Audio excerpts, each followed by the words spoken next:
अस्सलामुअलैकुम students. Binding energy का एक इम्पॉर्टेंट न्यूमेरिकल हमारे पास मौजूद है जो तकरीबन तमाम ही बोर्ड्स के अंदर मोस्ट आस्किंग क्वेश्चन कहलाता है। तो इसमें देखिए हमारे पास इस सवाल को किस तरीके से परफॉर्म करेंगे। हम यहाँ पर लिखा हुआ है find binding energy and packing fraction in mega electron volt. हमने यहाँ पर बाइंडिंग एनर्जी मालूम करनी है और पैकिंग फ्रैक्शन मालूम करना है मेगा इलेक्ट्रॉन वोल्ट में। एक एटम हमारे पास यहाँ गिवन है टी टेरिलियम एटम जिसे कहते हैं, जिसका यहाँ पर चार्ज नंबर और मास नंबर गिवन है। गिवन दैट यहाँ पर 1 प्रोटॉन का मास गिवन है, 1 न्यूट्रॉन का मास गिवन है और actual mass of tellurium given है। तो सबसे पहले तो हम यहाँ पर इसका डाटा बनाते हैं कि हमारे पास क्या क्या चीज़ें मौजूद है। तो डाटा के अंदर सबसे पहले हम यहाँ लिखेंगे Z। Z आपके पास कहलाएगा नंबर ऑफ प्रोटॉन्स। कितने गिवन है number of protons? That is 52। उसके बाद ए का मतलब होगा total number of protons and neutrons, जो कि कहलाएगा 126। अगर मुझे यहाँ से न्यूट्रॉन्स की वैल्यू मालूम करनी हो मैं क्या करूँगा, ए में से माइनस कर दूंगा जेड को, तो मेरे पास क्या आ जाएगा 126 माइनस 52। तो मेरे पास यहाँ पर इसका जो आंसर है आ जाएगा वो 74। तो एन की वैल्यू आ गई 74। उसके बाद एम पी का मतलब मास ऑफ प्रोटॉन। एक प्रोटॉन का मास कितना गिवन 1.0078। और उसके बाद मास ऑफ न्यूट्रॉन गिवन है कितना 1.0086। ठीक। और उसके बाद एक और चीज़ हमारे पास गिवन है that is actual mass. So actual mass of beryllium atom is 125.9033। ठीक। तो ये हमारे पास डेटा मौजूद है। अब इसमें देखिए हम इसको किस तरीके से सॉल्व करते हैं। अच्छा, अब सॉल्व करते हुए आपको सबसे पहले बाइंडिंग एनर्जी का फॉर्मूला पता होना चाहिए। सो बाइंडिंग एनर्जी का formula, binding energy is equal to delta M C square. अच्छा, अब याद रहे यहाँ पर जो डेल्टा एम है, delta M stand for mass defect. ठीक। तो मास में जो डिफेक्ट आता है during the formation of nucleus उसे डेल्टा एम कहते हैं। जो कन्वर्ट हो जाता है एनर्जी के अंदर वही बाइंडिंग एनर्जी हमारे पास कहलाती है। सो बाइंडिंग एनर्जी के लिए डेल्टा एम होना चाहिए आपके पास।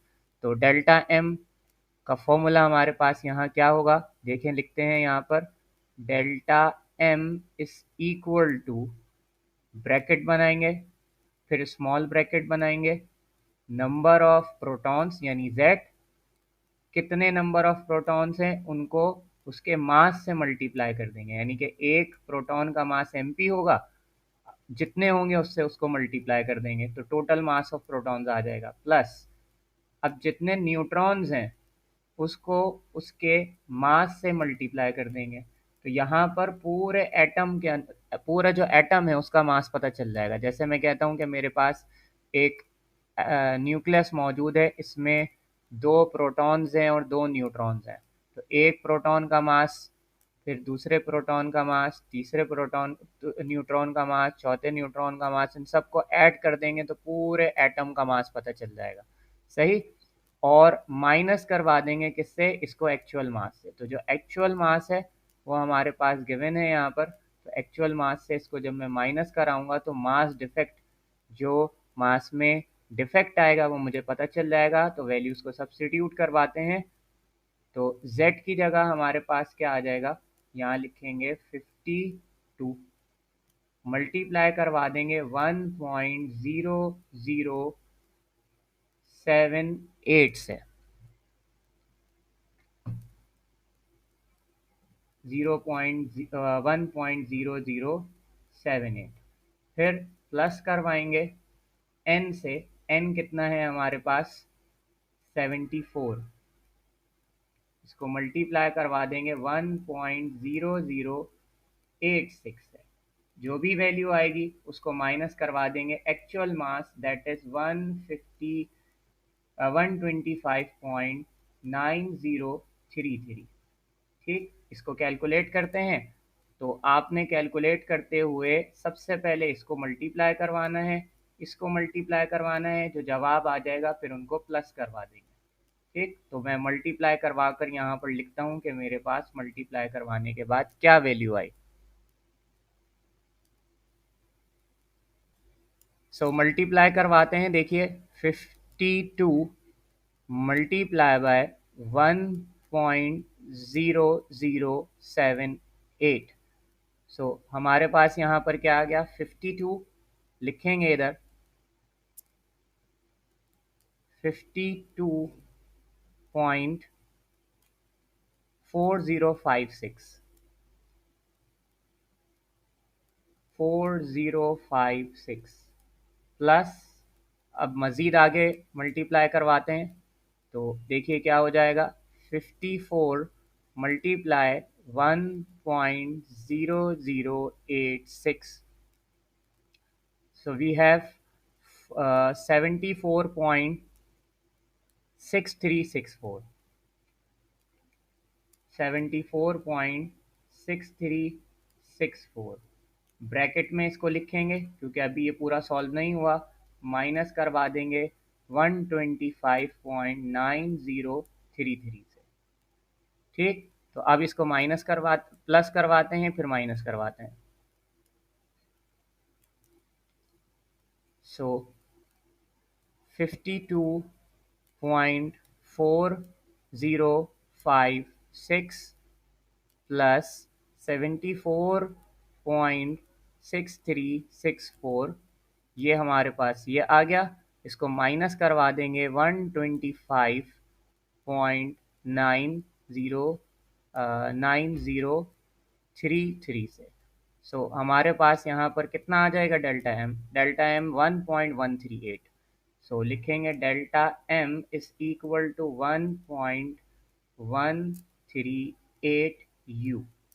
ठीक, ये आ गया हमारे पास एम। अब आगे देखिए क्या करना है, बाइंडिंग एनर्जी हमने मालूम करनी थी।